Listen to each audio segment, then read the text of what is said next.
Did you know that yearly Medicaid renewals will start again soon? This means millions of people who were enrolled in Medicaid during the pandemic may no longer be eligible for coverage. If this may impact you, the good news is you have options. Anthem Blue Cross and Blue Shield can help answer your questions so you can find an affordable health plan for you and your family. We want you to feel confident you're covered. Click to learn more. Policy exclusions and limitations apply. Anthem Blue Cross and Blue Shield is the trade name of Community Insurance Company.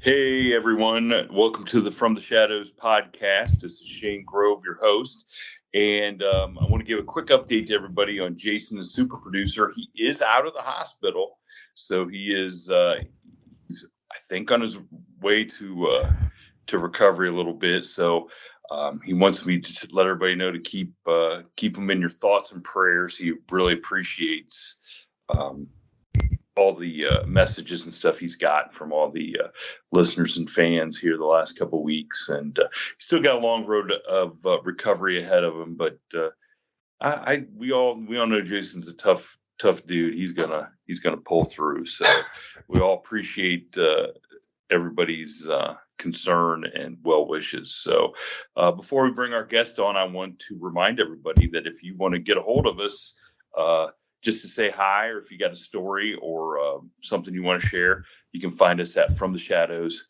podcast on Facebook. You can go to our forum page on Facebook called After the Shadows. You can get a hold of me at Shane Grove Author on Instagram, or the From the Shadows podcast Instagram page, or do it the old-fashioned way.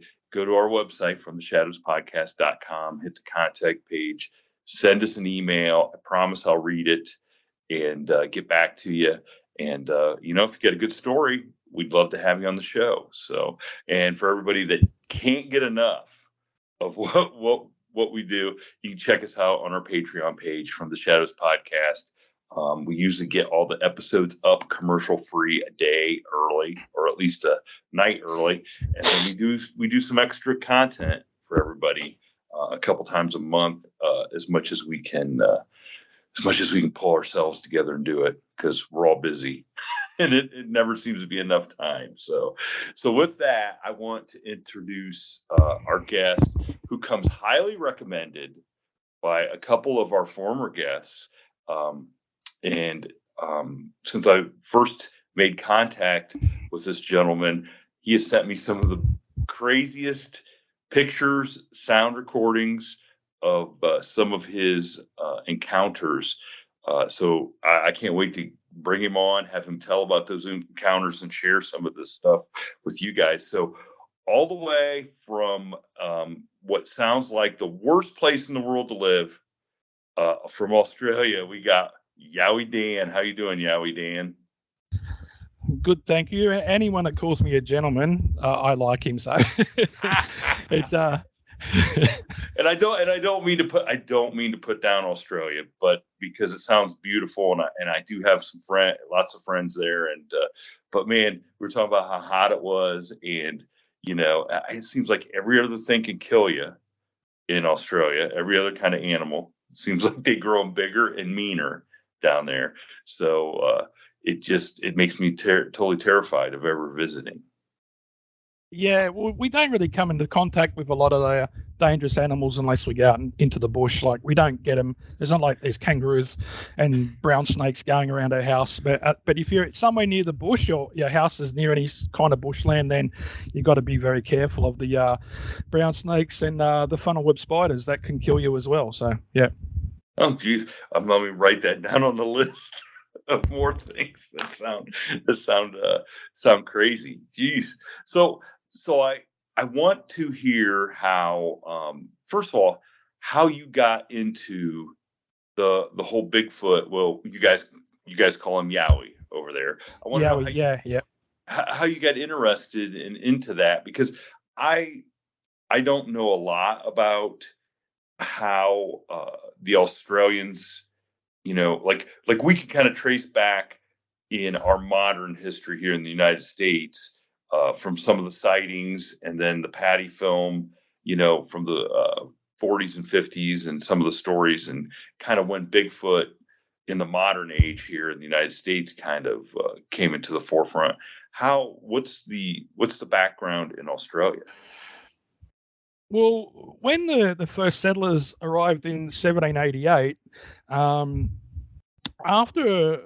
long after that there was accounts of people seeing what they called a gorilla. They were calling it gorillas because that's all they knew what a big ape was, a gorilla.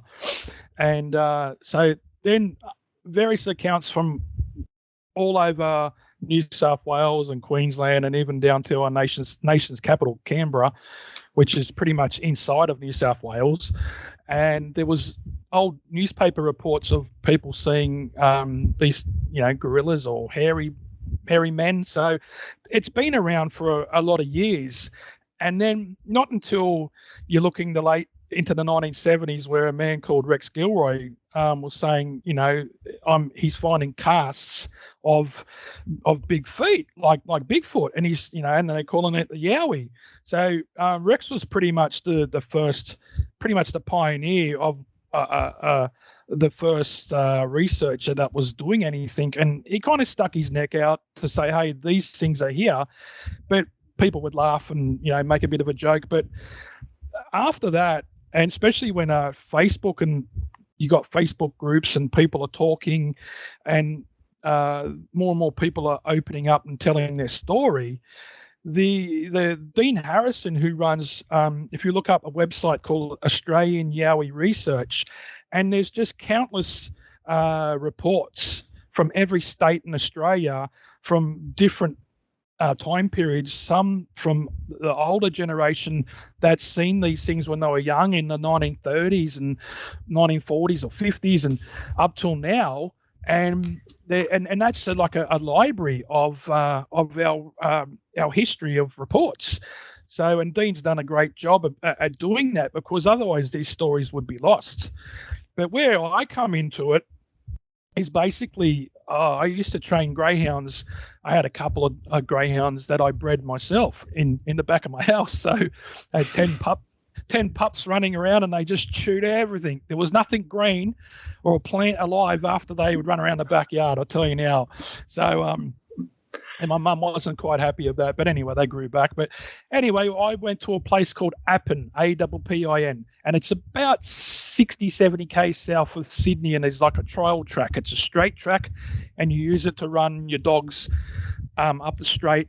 So it's like riding a bike. When you get first on the bike, you don't have your balance. Well, greyhounds aren't really balanced to run really, really fast when they're young. They've got to get used to running fast. So that's what this track was used for. And I'm down the bottom of the track, and it's really bushy in that area. And you could trace the bush from there, and you could walk all the way through patches of bush, through farmland, and make your way back to the Blue Mountains without being seen. So that's what I've seen after this my encounter there happened. So I was waiting for my turn to trial my dog, and it probably was going to be about 40 minutes of wait. And my greyhound Sally, she'd never barked. She was a quiet dog. I used to think, did you lose your bark? Weren't you born with one? I used to joke about that. Because greyhounds, and one thing about dogs with the greyhounds, when the lure goes, that noise, they just concentrate on that noise. So when she turned around and put herself in between me and the bush, which was a couple of meters behind the starting boxes, and started barking like really frantically, and the hair stood up all over her body like she'd been electrified. I was kind of wondering, like, what's going on, Sally? I'm like, patting her, like, what's going on? Are you okay? And I'm thinking, if it was like a rabbit or some little animal, she'd try to get it, because they're taught to chase. And so she's like, barking frantically, and I'm like, what's going on? Next minute, this gum tree that's probably 20 foot high, and the trunk's nearly as thick as a basketball, and it's just getting like thrown around left to right. And you can hear the big roots on the bottom cracking, it's going bang, bang. And I'm just like, is there like a bulldozer in there? Like, what's going on? But I couldn't hear any noise. It was just that tree cracking. And then, I don't really follow the wrestling that you guys have over there now, but back in the day when I was younger, in the 80s, Andre the Giant was the biggest guy around, and he had a massive chest. So something with the size of that chest or bigger expelled all this, just this sound that come out, and it's just like, Rah! And I'm just like, what the hell? And I just took off with the dog, and we ran about 200 meters away to the other boxes, and we're like, did you guys see that? Look at the tree. They got ripped out of the ground, and I couldn't stop talking. And they go, you look, you've seen a ghost. And I'm like, when they go, look at your dog. And I'm like, yeah, something just screamed at us and nearly ripped that tree out of the ground. I'm like, there's no machinery down there. To one of the guys working, I asked him, he goes, no, it's just full bush. So that's where it happened for me. And I was listening to one of your podcasts earlier yesterday, and there was one of the guys was talking about watching the old Leonard Nimoy In Search Of. Well, we had that over here as well, and I used to watch it used to be on Sundays at 6:30 in the afternoon, and I used to watch it every week, and I used to go to bed scared, and we had the blankets over my head, but I kept watching it every week. And I'll tell you now, to this day, the Bigfoot episode with that music is the most spookiest episode you'll ever want to watch, and you won't want to go out in the dark after you watch that because of that music. And so that's where my passion started, and that's where my story and that's and Dean Harrison said to me once it's in your blood, you're never going to get rid of it. You're going to be looking for yowies or just be interested in just looking what other people have done, until you're dead. And he's true. Like, I can't stop trying to look. My mission is trying to find what this thing exactly is. And I've had a few encounters, and I've had some really interesting things happen along the way, and I've met some great people that have become like my best friends. So yeah, that's where it all started for me. So, but at the time where now, you made it sound like you and the dog ran together up the thing. Now, I've been around greyhounds, and if you're telling me right now that you could run with that greyhound, then we're signing you up for a rugby or football or whatever you guys do. I beat him. I could have beat Usain Bolt, mate. I could have been Usain Bolt at 100 meters, because she was a bit freaked out, so she was more in a trot, and I was more in, like that heavy breathing, because I wasn't that fit. Oh, yeah. Running up, when I got to the other, it was up to the other boxes, and it was just like everything happened. It seemed like it was only 10 seconds, it happened that quick, but it was over probably a 25, 30 second period. But when it did make that big scream, what I forgot to say is when it ran off, it was like massive sledgehammers hitting dirt ground, like that big thuds, and the bush was just getting like smashed out of the way. And I could see big trees kind of like just shaking as this thing was just making its way through the bush like a bulldozer.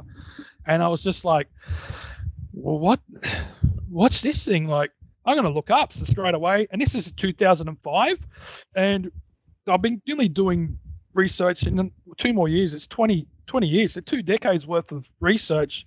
And I looked up yowies. That's the first thing I said. It's got to be a yowie. And I'm thinking, these things are really only a Indigenous Dreamtime story, which might not be true, or a chocolate. So I'm looking at, and I found the Australian Yowie Research, and I contacted Dean and told him a story, and I've just gone from there. Now that place where you were, did you come to find out that there were other stories that just hadn't been, weren't common knowledge? Did you find out that because to me, we hear a lot of stories about how they're attracted to dogs. And if that's a dog track and people are taking out their greyhounds and whatever other dogs they may want to run, I mean, that would only naturally maybe draw in those yowies to that area. Yeah, well, I did in 2017 till I think 2020. I did do an online magazine called the Yowie Times, and I'm sure there's two reports that people gave me. That one was actually a guy that I know. He was driving down there in the 1980s with his girlfriend coming back from Wollongong, which is south of there, back because they lived in that region. And one ran across the road right in front of him, and he told his brothers, and they all laughed at him, saying, "You seen something?" He goes, "No, I nearly swerved off the road and crashed my car." And it's a dangerous area, Appin Road, because it's just these big, massive gum trees right next to the road. So if you veer off the road or swerve, you're going to hit one of these gum trees 100%. Like, there's a lot of people died along that road because it is dangerous. And then later on, the brothers that laughed at him went on a ride with their horses, and they were going down a trail, and one crossed from one side of the trail to the other right in front of them, and they all saw it, and they all went back to him and said, "We're not laughing no more. We just saw one as well." So they have been seen down in that area, and within probably a good 10 or 15 kilometres around that area as well. So there's a lot of reports from the Royal National Park, which is pretty much not far from there. So now when we started talking, you said that there were reports from the as far back as the late 1700s. That's 1800s. It was, when they 1800s. Because the first fleet, which is where Australia started, Captain Cook come out here in 1770, and he said, England needed to send all their convicts somewhere because there was too many of them. They're all sitting in all these hulks, on the Thames. So they sent them over here, and the first fleet turned up in 1788, and then it took a while for them to start spreading out. So you're looking at probably a good 20, 30 years before they started getting right into the bush, and that's when the reports started happening in the 1820s, 1830s. Well, it's just funny as I got a couple, just in the last couple of weeks, I've had a couple articles sent to me that people found from the late 1800s here in America that were talking about wild hairy men, and went into great detail, great description about these things and how they, and it wasn't just one person in these small villages and towns here in the United States where this stuff was happening. It was a couple of, one of them was 3 or 4 different eyewitnesses came forward. And what always struck me is it's one thing today, where, you're sending me pictures and it takes 2 seconds to get here from Australia. Okay. But how is somebody in the 1800s going to know what's going on in Australia? You know what I'm saying? Yeah. Going on in Australia, and make up copycat stories and kind of piggyback off of something that's going on the other side of the world. And so when I hear those, old original stories from Australia and over in Russia and China, it's just like, okay, so something's been going on for hundreds, if not thousands of years. And it can't be like everybody that's had these stories in Australia, they can't even just be making them up. There's got to be something to these stories, especially the ones from hundreds of years ago. I mean, it doesn't make any sense. It just doesn't make any sense to me for people to say this is just nonsense, Well, you look at all the indigenous people from Australia and like North America and all of Europe, they've all got the same stories as well. And they've been around for a long time living in these areas. So the Aboriginals here, they've been living in Australia, they're saying up to 100,000 years or longer. So they've lived alongside these creatures, and they've become to know them pretty well. And then once the Europeans come in, then that was all kind of lost. And then it was like a big brother's come in and says, "No, this is the way things are going to be." So what they had organised is all out the window now. So because the Aboriginals here and the Yowies, so the Yowies looked after the forest, and then the Aboriginals would look after the land with doing back burning, and so would keep the food the food happening, because Australian bush needs to get burnt for it to reproduce seeds. Some seeds will only open here unless it's high temperatures around them, and then they open up and then seeds fall out.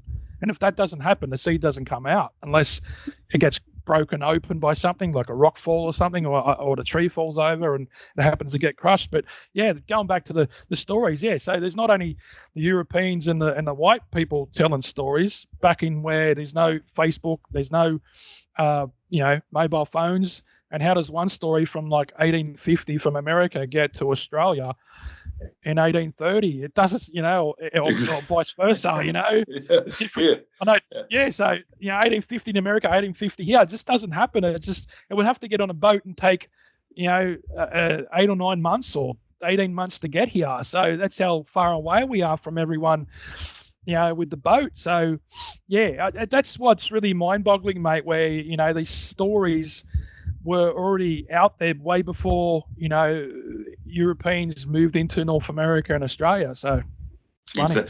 So the origin story then in Australia is the Aboriginal people kind of lived side by side with these creatures, and they each had I don't want to say job to do, but they each had, an importance to helping the other out, so to speak, as far as living. Okay. So now what do those people have to say today? Like, are they still experiencing, because I mean, I'm sure there's still parts of their culture still living out in the middle of nowhere. And are they still living side by side with these creatures and helping them out, or is that kind of changed?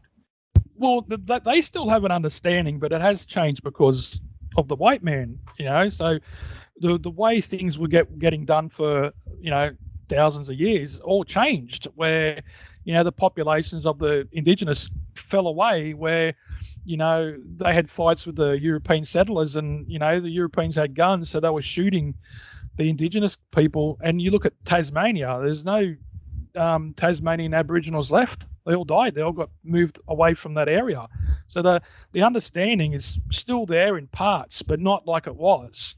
And it's a sad thing, because they worked together and kept the land. It made food for everyone, and so, but that's how things change, and it's unfortunate. Well, so let's jump back into then your journey. Then, so you get scared to death. You talk to Dean Harrison, right? Yep. And so does he kind of like say, oh, hey, you had an experience now, what are you going to do? You're going to just let it go, or are you going to go chase down another experience and see if you can get some more proof? No, I didn't really talk to him. It was just through messages. And I just kind of thought to myself, like, after watching all those, there's plenty of Bigfoot documentaries over the years and In Search Of, and, watching him growing up. And I was just thinking that nothing like that would ever happen to me. It was just, I'm taking a dog to a racetrack to trial. I'm not, not in my wildest dreams that I think something would nearly rip a tree out of the ground, scream at me like big roar. Like, I can't even get anywhere near what the sound it made, and then bash it straight through the bush. That would, if I ran through there like that, it'd just scratch the hell out of me. There's some plants in Australia just so, there's thorns and vines and everything, and so that's where it started. And so I just thought, all right, I'll look up where there's a hot spot, and I'm right at my doorstep, the Blue Mountains. It's like the biggest hot spot in Australia. So I thought, I'll go up there and I'll start do some hiking, and I'll try and see what I can find. So, and at that time, the Australian Yowie Research Forum, there's a forum where people ask questions and people answer, and people give out their findings and whatever they want to do, whatever they want to give out. A lot of people don't want to share stuff, and I think that happens in America, where you get something, you want to keep it to yourself and all that kind of stuff. And that's how it is with this kind of, in this, what I call the Yowie world, So, so I just went out and started looking for things. And then there was a guy here called, his name is Rusty.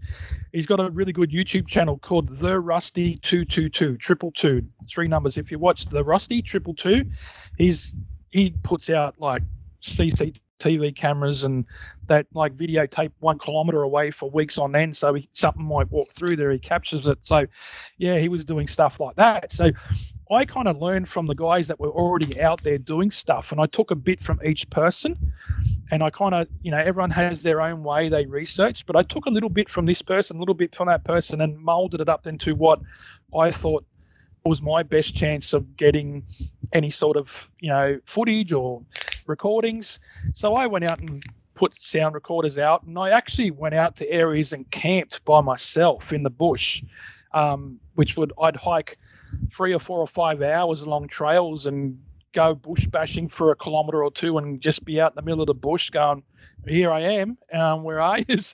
And I did get some action, and which kept me going back to them areas. But what you want to do, you just don't want to just keep going back and annoying these creatures. So I'd only research areas for a certain amount of time, and then I'd give them a rest and I'd go somewhere else. And it might take a year or 2 before I come back, because if you keep on doing that and setting up, trail cameras and sound recorders and keep on walking through their home base, basically, they're going to leave and go somewhere else. So it's going to be tough to find them.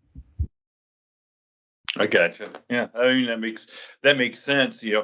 But I know we have some researchers over here that have just identified an area and just basically are there all the time. See, their thought process is that these family units will become used to them and come closer and maybe let their guard down. So it's interesting to see your thought process is, I got to give them some space so they don't leave.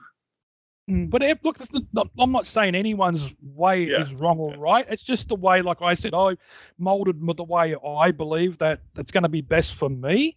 And see, our creature here, the Yowie, could be quite different in its mannerisms to the Bigfoot, but the Bigfoot over there might not care. He might say, oh, well, there's a little humans there, I don't care. I'm going to still walk from A to B to go do my hunting and then come home. Where the Yowies, they're a little bit fickle in that way. That's what I believe anyway, and that's what's been actually working for me. So I'm going to keep on using that structure and keep on researching that way. So you're going on record to say that every single Yowie is a female? Then, oh, I'm sorry. I'm sorry. No, gosh, every female listening just rolled their eyes and they're like, "Okay, how am I going to say?" They don't hate me. You said it. I didn't say it. Oh, they know I'm kidding. So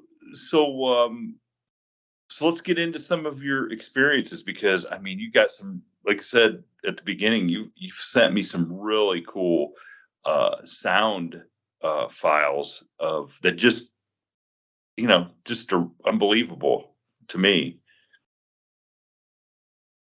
Yeah, so which one do you want to talk about first? Well, we'll play the one walking one where I think it's the one where is that the wood knocking one where you ask, did you hear that? Yeah, that was at a place called Bungonia National Park, which is near Canberra, which is about 3 hours south of here. So we'll take a second here and we'll play it for everybody.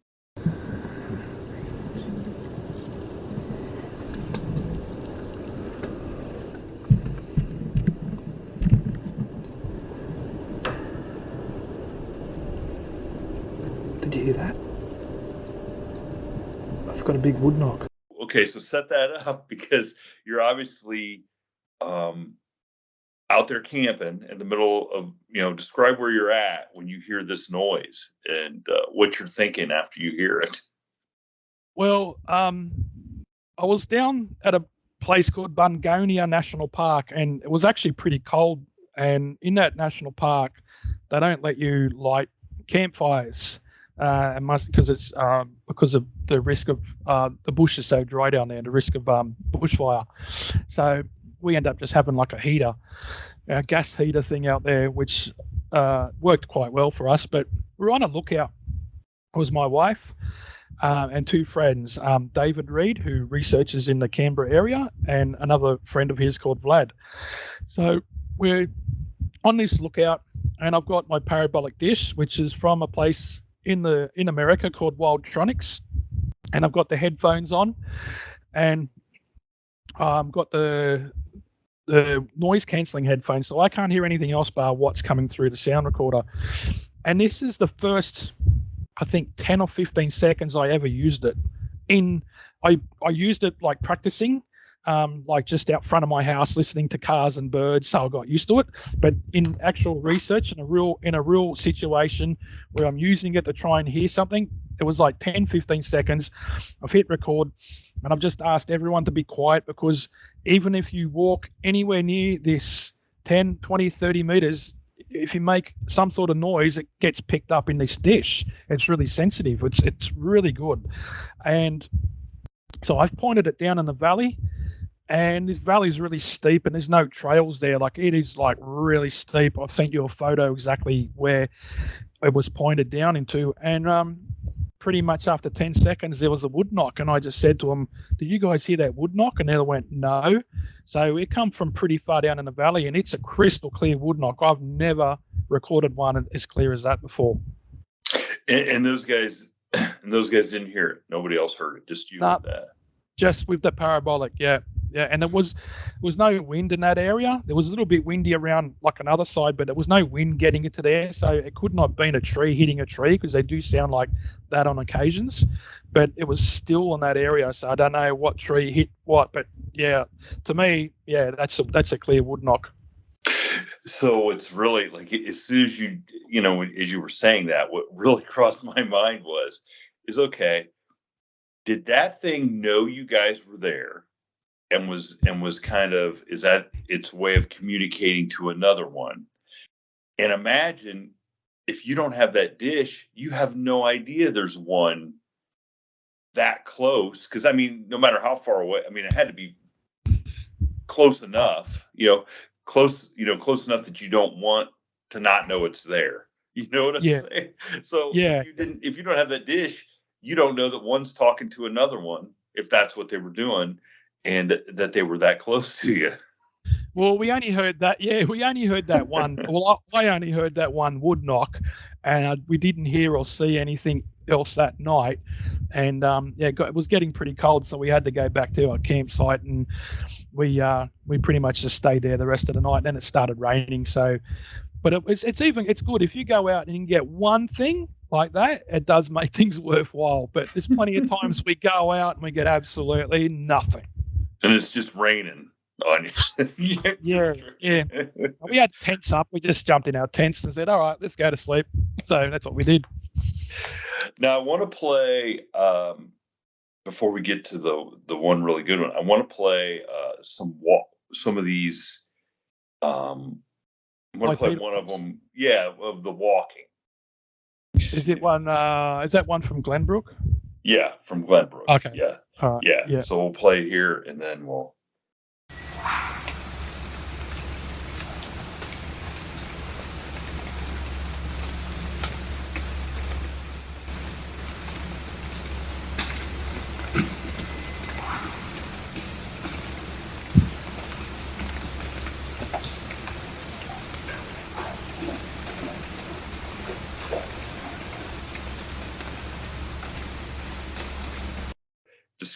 Describe that, because that is obvious, like where you're at, and because it's obvious there's something moving. So yeah. So describe like where exactly you're at in the circumstances.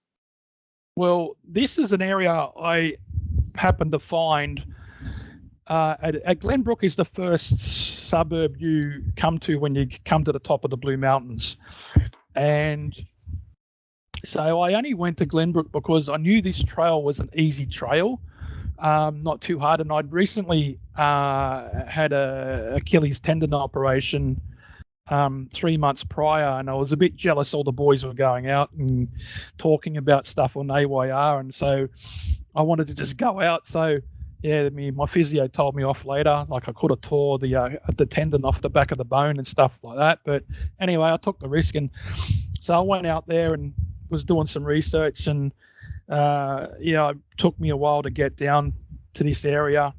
It's a little bit tricky, and so I thought I'd set some sound recorders up and see what I get. So anyway, I've come back, and so what happened is something's come running around the rock ledge, and it's probably the top of that little ledge to the bottom of the creek is, you're probably looking at 2 to 2.5 meters. So I don't think there's many people that want to jump down over 2 meters down to the bottom of a creek. You could bust your ankles or your knees. So then you hear it thud on the creek bed, and then you hear it walking through the water, and the water's gurgling around its feet. And this is freezing cold water that's pretty much like -3 conditions at about 3:30 in the morning. So yeah, it gets really cold up in the Blue Mountains for Australia. So I don't know who's doing that at 3 o'clock in the morning. So, but I had a lot of recordings and a lot of weird happenings in this area. So for what I think, the Yowies were coming from the area that it crossed over to, and the other area, there's a campground called Uroka, and there's a lot of people that camp there. So I think people are throwing food in the rubbish and that, and they're probably going through the rubbish, eating the leftovers, and that's why they're going from A to B. Holy smokes! So this is one of those instances where, by process of elimination, there's only a few things that are out there walking around at night like that. Yeah, well, look, the nocturnal animals in Australia, you got wombat. Well, wombat's like a big fat mini tank. Like, it's not jumping off anything. It's that slow. He just walks around eating grass. You got your possums, which is not going to make that noise. Possums don't run around like that. They're up in the trees. They do run around on the ground, but they don't jump off rock ledges and make thuds on the bottom of the creek. They're not that heavy.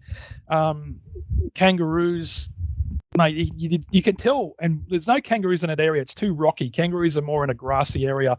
There's the rock wallabies, but they don't move around as much as at night as they do in the daytime. Plus, a hopping to a bipedal walking sounds different. You can tell that's something on 2 legs, bipedal running or walking, not hopping. So there's nothing else out there other than a human and the Yowie that would do that. So I don't know what human's going to be out there in that freezing cold conditions, and this is not an easy area to find anyway.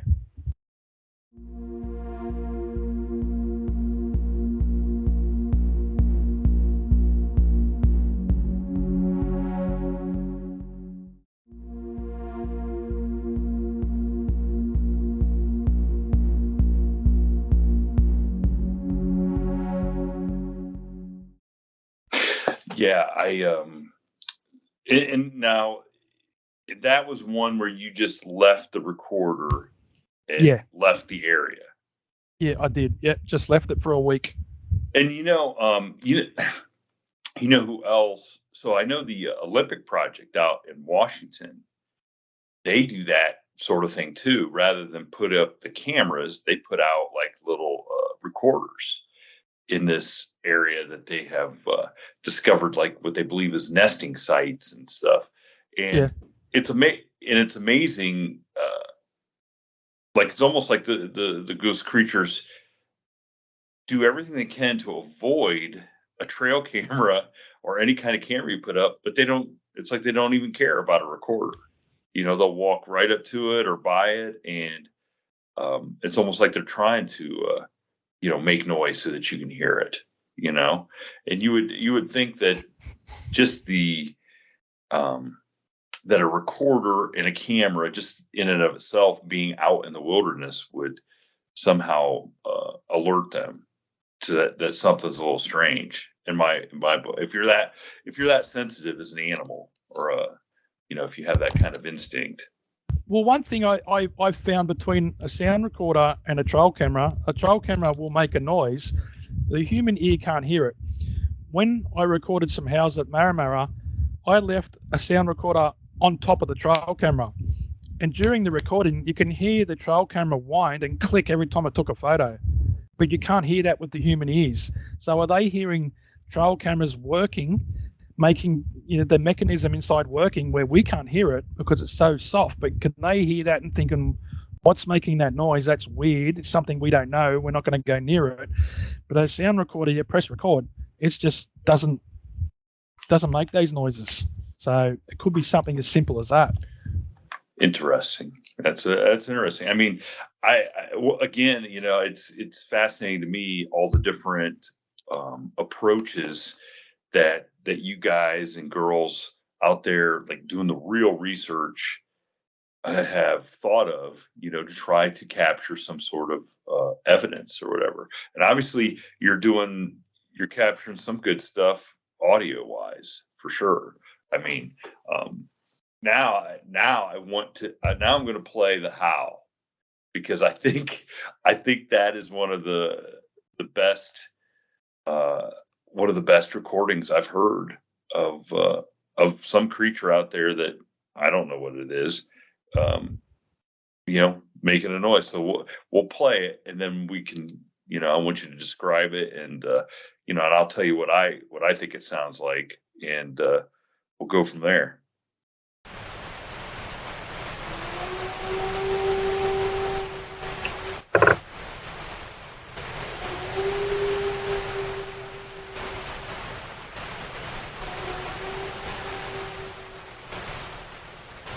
So we just played the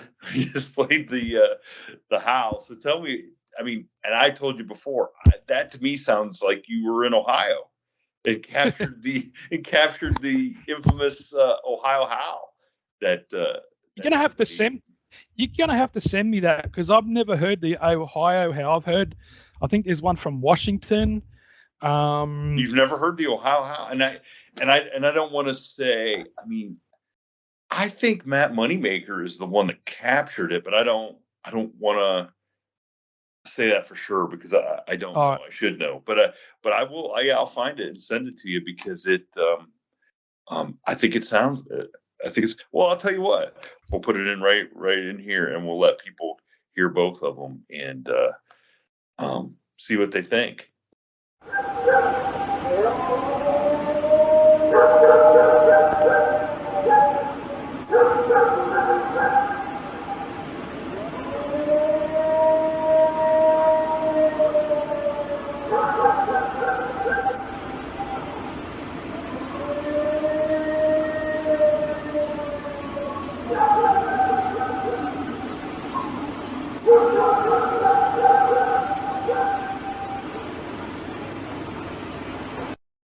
I think they sound very similar. Yeah, it sounds like you're in Ohio.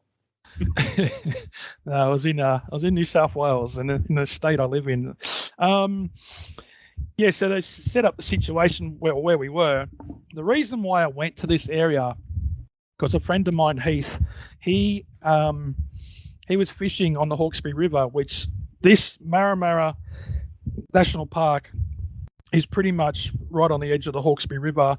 But the campground that we went to is like a little creek. It's called Maramara Creek, and that runs off into Bedford Creek, and then Bedford Creek runs off directly into the Hawkesbury River, and that's the main river there in that system. So he was on the Hawkesbury River, and he had something happen to him really weird, and he said to me, look, you might pay to go to that area and have a look around. There's been some sightings and some weird things happening over the years. So I'm like, all right, where's the closest I can get to that? And I went, well, I found this campground called Maramara, and it's about a 7-kilometre hike to get there, because they closed the gate off, the fire trail gate. So only the national parks, and like if there's a fire there, the fire engines and the police can go down there when they open the gate. So it just stops people going down there and being stupid and wrecking things. So I find that campers in generally and hikers are decent people, are just there for good reasons like hiking and camping, and not trying to be an idiot. So basically, you've got to hike in there, you've got to carry all your stuff, you've got to carry your water, your food, your tent, everything, clothes. So we get down there. There was a friend of mine, Roger, at the time, and we had a few things happen 2 weeks prior to this day. So I went back there with another friend called Adam and my wife. And my wife's Filipino, and she wasn't too sure that these things were real. She thought that, we're just kind of, playing a joke on her. So she came out and it gets to a 11:15. I remember it because I looked at my phone and I said to Adam, sorry, mate, last 2 weeks ago, this place was going off. It was going crazy. It was wood knocks. There was like noises that we couldn't understand what animal it came from. Because when you go out in the bush, you understand what noises are. You guys get coyotes and wolves and bears and cougars. You kind of know the noises. Where here, there's all different noises. And the one that makes the most noise is foxes. They scream and that, and people get really like, oh, what's that? But foxes make a lot of noises. But you come to know what noises possums make and koalas and everything else. They're more just grunts and growls. And it is weird if you're not going out there to research and you're just going for camping and these things are grunting and growling and you think, what's out here? So people get scared. And it is a pretty spooky area at night. It gets really dark and really quiet. So I'm about to open up my tent to say, sorry, Adam, this place was going off. I put my finger on the tent, unzip it. Next minute, this thing just starts howling. And I had a smaller parabolic dish, a cheaper version, and this is what I mostly recorded it all on. And it started howling on and off for about, I'd say about half an hour to 40 minutes.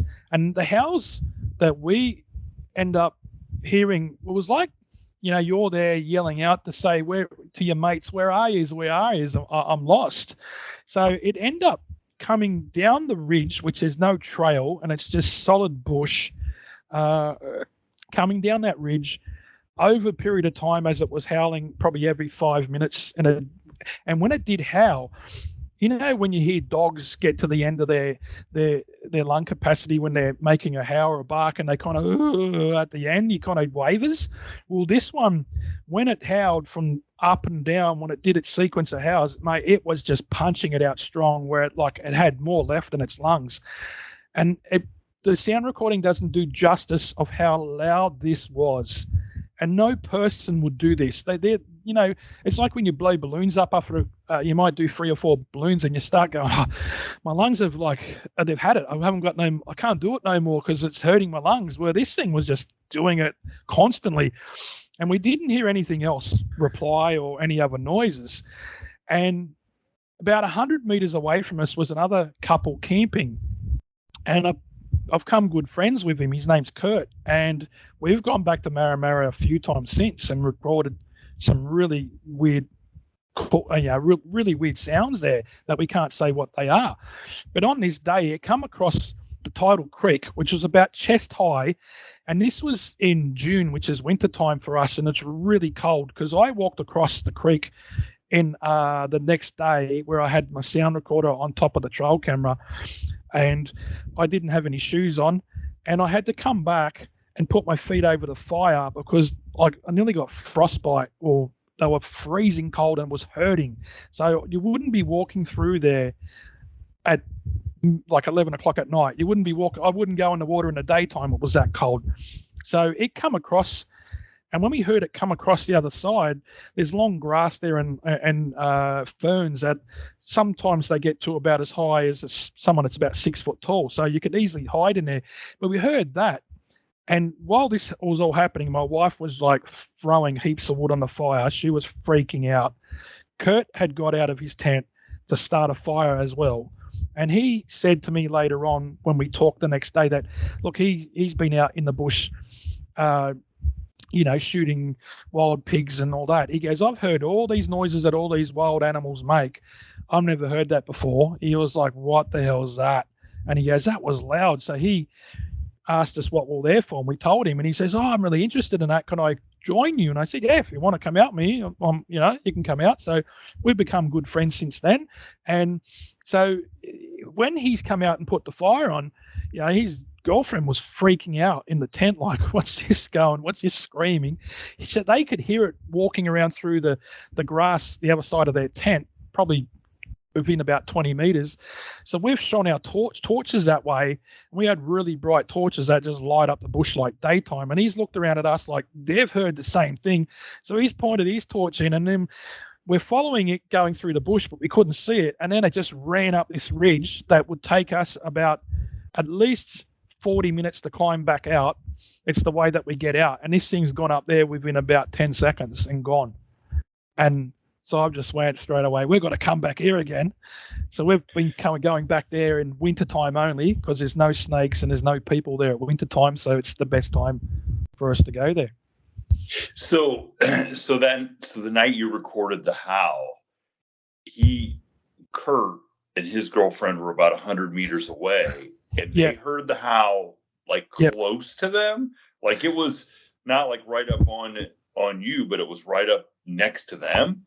Yeah, no. When it was howling, it was on the other side of Maramara Creek, which in that area, it's about, you'd say, up to about 15 meters wide, and it come from nearly the top of the ridge, because that's when we first heard it, was up this ridge, which was just solid like rainforesty kind of bush, and it gradually made its way down slowly. It wasn't doing it fast. Like I said, it took about 40 minutes for it to get over the creek, but once it come through the creek and went over the bush, it never made any noises. Then we just hear something big going through the grass, and then it ended up going up the ridge, running up the ridge and gone. And it made all the howls before it got to the creek. So you've been out chasing these things, obviously very close to them. Why do you think it announced its presence and then kept coming to check you guys out? Well, I think it was going back from, finding food in an area and then going back home. So it was probably calling out and hoping it'd get a reply from, its family members or its tribe or whatever you want to call them. But because we were there, the fire we had was only really small, and it gets really dark there. And Kurt and his girlfriend were already in the tent quiet.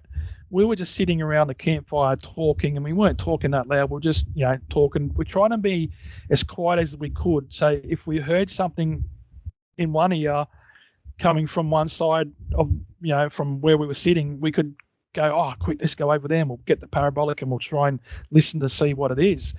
So we're being quiet. So it mightn't have known we were there and called out. But it could have just been, I don't care. There's people here all the time, which there is. There's people camping there all year round. And it just went, I'm announcing myself, I don't care. But when it come through the tidal creek and into the grass, it ran really quick. Like it did go really quick. It was only a matter of 15 seconds by the time it come out of the water to by the time it got up to that ridge, which would have taken us a long time to get up there. Well, it's just interesting behavior. Like, like if these creatures like don't want to be seen, seemingly, like why announce, hey, I'm coming, unless it didn't know you were there. So I don't know. It's just we. Hey, look, I don't care what it's doing. If I'm out there and I hear that yell or that noise, I'm not there. I'm already gone before it gets there. Like, oh no, mate! No, we were the opposite, mate. It was we had like the national parks put up like a picnic table and that, and we were like sitting on that, resting our hands on the table with the parabolic dishes, and we were looking at Adam and myself. We're looking at each other, and we had the biggest smiles on our faces, going, yeah, keep howling. Oh, we loved it. It was the best. Yeah, but you Australians are a lot tougher than some of us Midwest Ohio people. Come on. Oh man. So what is like, have you had any like visual sightings other than like seeing the tree and stuff? Shaken, have you had the opportunity to actually lay your eyes on one of these creatures? Well, I recorded one in 2013, and my YouTube channel is Yowie Dan's Australian Yowie, and there's one called the Glenbrook Yowie, and I think I've stuck it, so it's the first video. And there's a rock ledge there that's about, I've measured it up to 3 meters tall, about nearly 12 foot in some areas.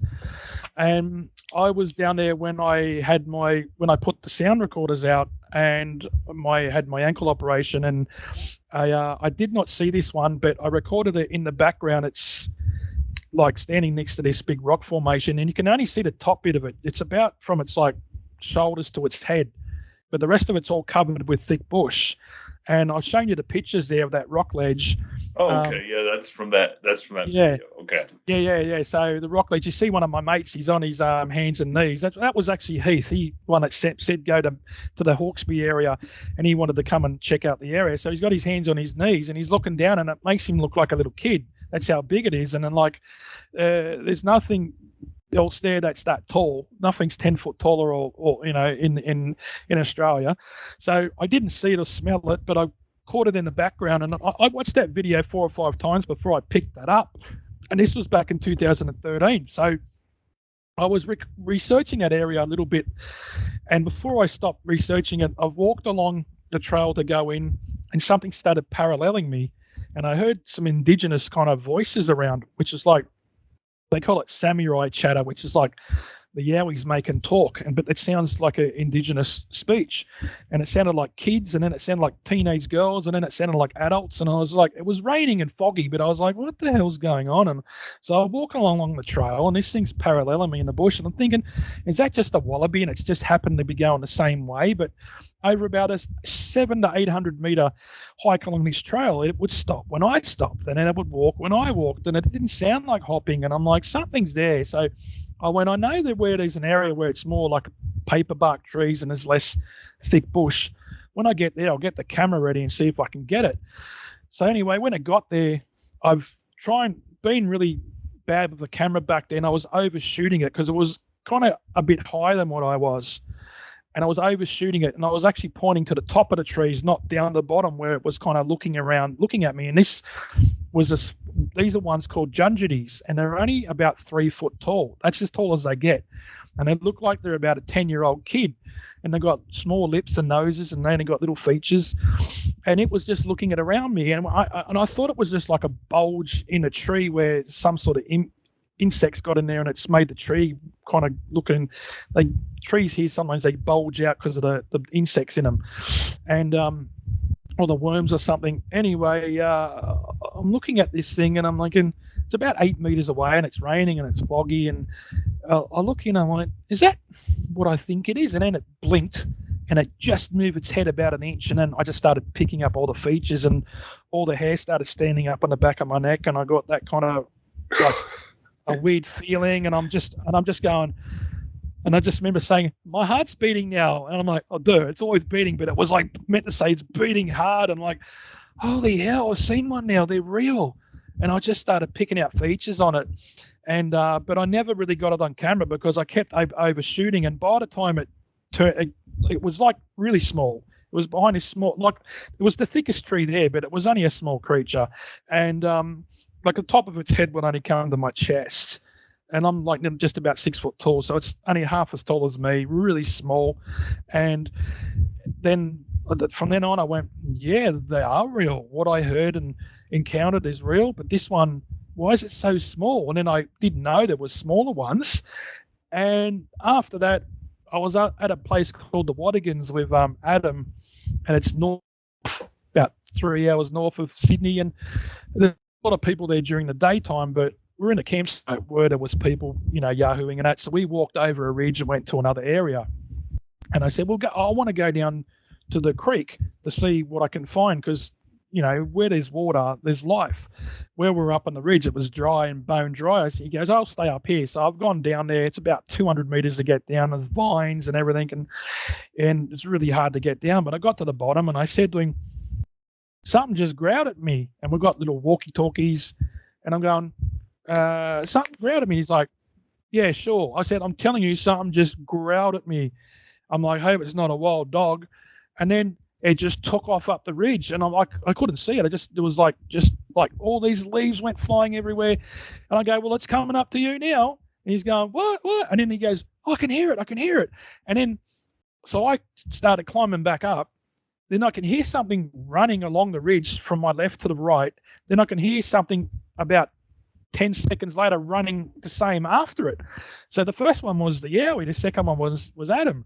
So I finally got up there, up the top, take me 10 minutes to get up there, and we're still talking on the walkie-talkies, and Adam's going, there's people camping here, but I've lost sight of it. But he said to me, which was something really funny and people have said before, he goes, it's like it's running. I can see all the leaves moving, and because there's a lot of the gum trees throw a lot of leaf matter on the ground, and he goes, it's running, and these things are flicking up, but I can't see it. He goes, it's like it's just like it's invisible, and I'm like, what? And he goes, I'm telling you. But anyway, it kind of did like a D shape, so it's gone from my left to right. I've come up to where they started running, where it got to the top of the ridge. So I was there. It's come around, done a D shape, like a half circle. And when I look to my left, it's coming down through the bushes, and it was like the patty shape, like thick, but not tall. It was about 6 foot tall, but really, really wide. Like I'm telling you, like 3.5 to 4 foot wide at the shoulders. It was really thick. And you know when you see the walkers do the 50K walking marathon for the Olympics, and you think they're not walking fast, but the people are running as fast as they can next to them. That's how fast it was walking. And I could see it for every second gum tree. So every second stride I could see it. And I just went, shit, that's moving quick. And I'm like, Adam, come over here. It's over here. It's over here. It's come back. So he's come running back. It's taken about a minute to get there. We could still hear it crashing down through all the vines in the bush. So we tried to go down there, but there was too many vines. We're getting caught up, and we could hear it crash bang through. So we're looking at all the vines to try and see if we could find hares, but we couldn't find any. And then it was just gone. But I got a good look at that one, and I just went, oh, that was the only Yowie that I've seen. Wow. So again, the first one that you saw was little. What did you get? What did you call that? What did you guys? It's called a junjity. So that's an Indigenous word for it, and they're the little ones, and they're supposed to be really cheeky, and they'll try and steal stuff from you. Okay. And then you got the big Yowies, and then you've got quinkins, which are really tall ones, which come from northern New South Wales that are up to 12 foot tall. But there's different names for the Yowie. You got Dooligal is one, and there's many names. Like the Native American Indians have got many names for Bigfoot, like Sasquatch and Omar, but there's many names, but I can't pronounce them. I'm hopeless at pronouncing some Indigenous names, but there is a lot of different names for them. But in Western Australia and other places, they call the Junjiti, they call them brown jacks. And, the Aboriginals say, when they're sleeping, and they don't lock their houses up because, they're in the communities there, and they said they come in at night and they can hear them walking around their house, and sometimes they'll touch the Aboriginals on the shoulder, and when they'll wake up and get startled, and they'll go running out the door. So so I've actually had one. I had my parabolic that I recorded the wood knocking that I've got now. We're in the Jamison Valley. We're filming for track search for Australia's Bigfoot. So we're in there, and I've got my parabolic set up to this little ridge going down into the valley, and we're down in the valley, but we're 20 meters down from the walking track, but it was like a rock plateau there, and we had it pointed down further down. So one of the boys said, there's something up here moving. So I've got a thermal monocular now. So I've got the thermal out looking for it, and I had that presence of something walking right up behind me. And when I turned around, because I just went, oh shit, I got startled. When I turned around, the actual tripod, and I was about half a meter away from it, so I didn't hit it myself. The tripod was rocking a bit, like something had grabbed it, and then this thing's just gone flying down in the bush. And then Attila and a duo heard it as well, and I said, look at the tripod, it's trying to pinch me stuff, So I've gone, I'm not turning me back on these things again. So I tried to get it on the thermal. I seen something look like a top of a head, but I can't say if it is or not. But so they're cheeky ones. So the small ones are the Junjitis. Small ones are the Junjitis, and then you got the Yowies, or they name them Dooligals, and there's other words that, like I said, I can't pronounce the names, the Indigenous names for them. Wow. So I'm surprised they don't call the bigger ones the Luke Longlings. How about that? Oh yeah, basketball. I know. I mean, come on. isn't he the only professional Australian basketball player, I think, and he made it to the NBA? Luke Longley. I mean, come on, he's famous over here. Is he more famous here than he is in Australia? Yeah, probably. Basketball's not really big out here. It's like there's a league, but they don't get there's not a huge following. It's like in Australia, you got to understand in New South Wales and then Queensland, rugby league is the main game in summer, and then you got cricket in the winter for the rugby league, and in summer it's cricket, and in Victoria and South Australia, Western Australia, it's Aussie rules, Australian football. Completely different game. Aussie rules is like Gaelic football. Have you ever seen Gaelic football? I understand what I know what you're talking about. See, I told you, Australians are just tougher than us guys in Ohio. In Australian rules and rugby league, there's no helmets or no padding, and where your American football game stops and one team defends and then another part of the team comes in attack. No, our team, you attack and you defend, and it's 40 minutes per half, and the game hardly stops. So you're running around for 40 minutes, and you can't throw the ball forward like you guys do. You can kick it forward and then grab it again. But when you go over the line, you've got to put the football on the ground. It's not like you get over the ground, you guys get touchdown and the ball can be held up and the guy's on his back, but it's a touchdown. But here, if that's the same case, it's not a try, which we call a try. You've got to put the ball down. But there's no padding, and they smash each other. Like you want to see gladiators hit each other without padding? Look up rugby. Look up the biggest hits in rugby league or the biggest hits in Aussie Australian rules. Yeah. Yeah, it's just that's why I know you're going to catch a Yowie before I catch a Bigfoot, because it sounds to me like you can tackle one of those 3 foot tall ones, like one of the ones trying to steal your stuff. Well, put it this way. I got bad ankles, so I can't run. So I must learn how to tackle one. So it's the only way to survive. Well, Dan, I have loved to hear about all your experiences and stuff out there, and I feel like I'm blessed that you sent us all these recordings and stuff, and we got to share them with everybody. And I'm gonna go up on some of our Patreon and share some of the other pictures and some of the other recordings that we didn't share on here for our Patreon members. If you're okay with that, I think they'll love that. And but I want you to tell everybody that listened to this episode where they can go find, tell them about your YouTube channel again, and where they can find some more of your stuff. And if if our listeners in Australia don't know about Yowie Dan, tell them how they can get a hold of you and tell you about their own Yowie experiences if they have never told anybody. Yeah, well, my YouTube channel's Australian Yowie, or Yowie Dan's Australian Yowie, and that's where I got all my videos. I'm not on Facebook. I got off Facebook. I'm just sick of that platform, and so that's the only place I put all my videos.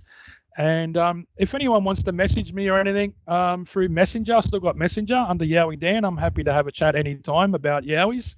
And many people have come in contact with me through that way and told me stories or sent me videos and asking what I think, my opinion. And I always give my honest opinion. And that's the one thing that I will stress, that if I'm out there with someone and they say, "Hey, I heard a wood knock. Did you hear that?" If I didn't hear it, I don't say yes. Like I'm like, you have to be like true to yourself with these things, and not what we say is bullshit. Because unfortunately, there's one guy out here at the moment in Australia. I won't say his name, and he is just pretty much. We're watching where people like Dean Harrison and that go, and when they're getting quality results. He's going to those areas as well, only in the daytime, and he's really disturbing the area for them. And then he's pretty much taking, what could I say? He's taken reports off a place called Trove, which is an old archive for old newspaper articles we took one from the 1850s and wrote it up as a red alert latest Yowie encounter. And it's a report from 1850s, and he's been busted now. So, we got people like that here. I'm not sure about you guys in America. There's always people that want to fake stuff and, try to, that's the unfortunate thing. You've got to be honest about these things. And, I'd be 100% down the line honest with what I do, and everything I record, I'll tell everyone the information. And most times that I've been out there's someone else there, 2 or 3 people. I don't go out in big groups. It's only small groups, and they hear and see the same things as I do, so they can back me up. Like before we go today, we have got a documentary out. There's 2 of them. There's one called Track Search for Australia's Bigfoot. You can watch it on Tubi TV for free. And the latest one by my good friend and producer, filmmaker Attila Caldi. He's made both of these documentaries. And the next one is Tracking the Law. And I'm sure it's available on, I think, Amazon Prime over there in the States, or it's on Microsoft, Google, Vimeo, and a lot of platforms. But yeah, Tracking the Law. I think it's on Apple TV as well. And it is a really fantastic documentary. If you want to see a documentary about the Australian bushfires and the Indigenous people telling their stories, and if the Yowies are still alive after the bushfires came through Australia back in 2019, 2020, just before the pandemic, this documentary is one to watch. It's very different to other documentaries, and anyone that watches it wants to watch it a few more times because it's that good. So please go out there and watch that documentary. I'll see if I can find a link to it on one of those outlets, and we'll put it in our description of the episode so people can go check it out. So, and we'll put your YouTube channel in the description too for people so they can go check it out as well. So, but Dan, I appreciate you coming on and sharing all this stuff, and I'm looking forward to seeing what other kind of evidence you capture in the future, because I do appreciate everybody that's out there doing it, because like I said, I'm too chicken. I'm not going out there and sleeping in the, so, but I appreciate it. And I really thank you for coming on and spending some time with us. No, it's been great, man. Talking about the Yowies is my passion. That's what's, like Dean said, it's in my blood, and I don't think it's ever going to go. So that's what I like to do, and just to get out there and get one piece of evidence every time we go out is a fantastic feeling. So thanks very much for having me. Yep. Thank you. Thank you for tuning in to this week's episode of the From the Shadows podcast. Until next time. Never shy away from the darkness or what may be lurking in the shadows. We are out.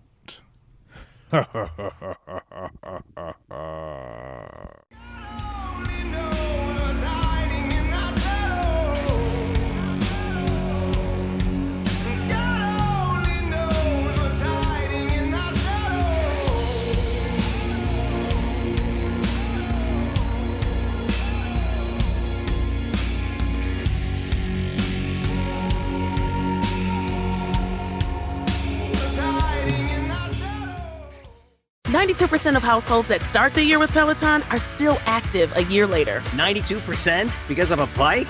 Not just bikes. We also make treadmills and rowers. Oh, let me guess, for elite athletes only, right? Nope.